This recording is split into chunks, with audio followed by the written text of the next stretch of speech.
You thought the horror was over, but it hasn't even begun. You know why? Because it's Gorr's month of horror, motherfucker!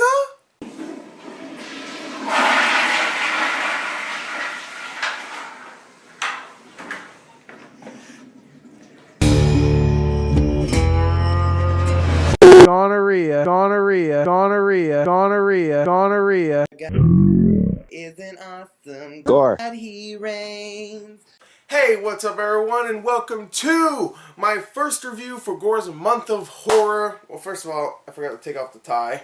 I was wearing this zombie mask right here with this tie and a Spider-Man shirt because I had no other costume. So I was Mr. Zombie Businessman that wears a Spider-Man shirt. That's my costume. Don't steal it. Put this here. Put that right there. There you go.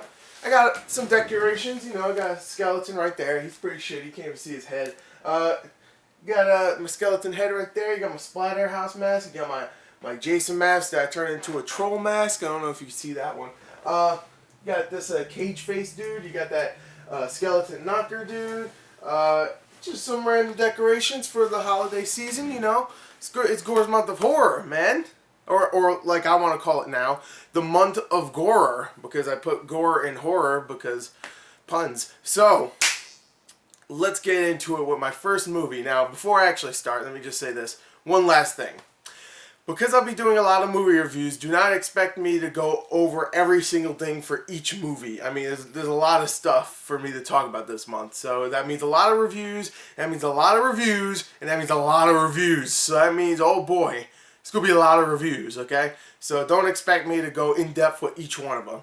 The first movie I'm talking about is the earthquake survival horror movie Aftershock, which is a movie directed by, I forgot his name, I think his name is Nicholas Lopez, produced by Eli Roth, who made Cabin Fever and a bunch of other horror movies, and it stars Eli Roth as Gringo. That's his name. He doesn't have an actual name. His name is Gringo in this film, with a bunch of other foreigners in the film. So, what did I think of Aftershock?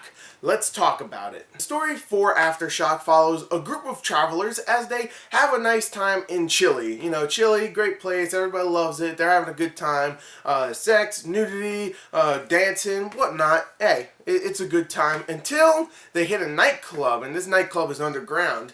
And of course, that's when a big earthquake happens. This is actually somewhat based on the actual earthquake that happened in Chile. So, a big earthquake happens, a lot of people die. Eli Roth, who plays Gringo, and a bunch of his friends, or just, you know, travelers that he hangs out with, escape there, but the earthquake is the least of their problems, because what happened? Well, the earthquake destroyed a prison, so now there's a bunch of prisoners roaming around. They want to rape and kill, so they have to escape them, but also have to worry about the earthquake, which will come out of nowhere and start destroying stuff. So, that's the story. What I really like about the story is that the story itself, the plot, the premise, is actually very interesting, and they don't squander it at all until they get to the last 30 minutes, which I'll talk about later. But the first hour is actually very interesting. It's actually very scary, seeing that most of the people that are getting killed on screen are not from the earthquake, are from humans. So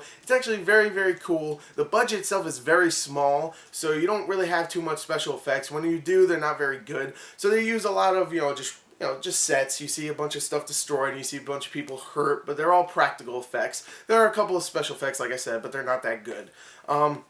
The acting, not the best, definitely not. Eli Roth does his best. I like him, I do. I used to hate him, but after I saw stuff like Inglourious Basterds, where he played the Bear Jew, and of course this, I'm kind of warming up to the guy. You can tell that he just enjoys making horror films, and he produced and wrote this movie. So you can tell he's having a good time. He's not the best actor, but he's okay. Everybody else does a decent job as well. There's no real bad acting. The script itself, the dialogue, not the best out there, but there are times where it's actually kind of funny. So at least you had that. So the characters, somewhat likable. Nothing amazing. When they start getting killed off, you're not going to go and sit in your seat and cry about it. You know, you'll be like, oh, okay. Well, sucks to be them. So that's what I have to say about the story. It's an interesting premise. They don't screw it up until the last 30 minutes. The characters are likable, but not too likable for you to actually care when they die, and the acting, not the greatest, but not bad. The real question is the film bloody, and is it scary? Now, a horror movie does not need to be particularly bloody. It doesn't, in my opinion. It needs to at least be scary, creepy, atmospheric, anything. It needs to at least make you feel unsettled, just like, oh boy, where's the killer? He's gonna behead me, and you want to feel creeped out. But a horror movie does not need to be bloody. That being said, this movie is definitely bloody, and oh boy. Now, what I really don't like about the blood in this is that at first they treat it as, well, throughout the whole movie they treat it seriously. Like, they even show you very disturbing stuff. Like, they show you a dead baby, which is, actually, they show you plenty of dead babies in this film, which is very disturbing. It really is. It's trying to show you that, yeah, when this earthquake or any earthquake happens, babies are not immune. Babies will die too. So they show that, and it's very disturbing. Not shown as, like, funny, like, look at this, a baby's dead. And they don't shy away. Like, it's not like the baby's just like, or something. No, it has, like, something in its face or something, or it's decomposing. It's pretty disturbing.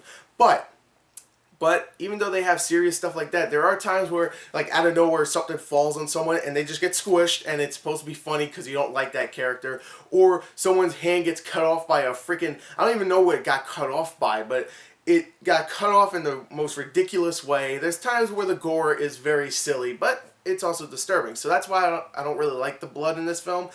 It's very, very mixed, and it should just be one thing or the other, and it's serious and it's not serious, and it kind of pulled me out of the film.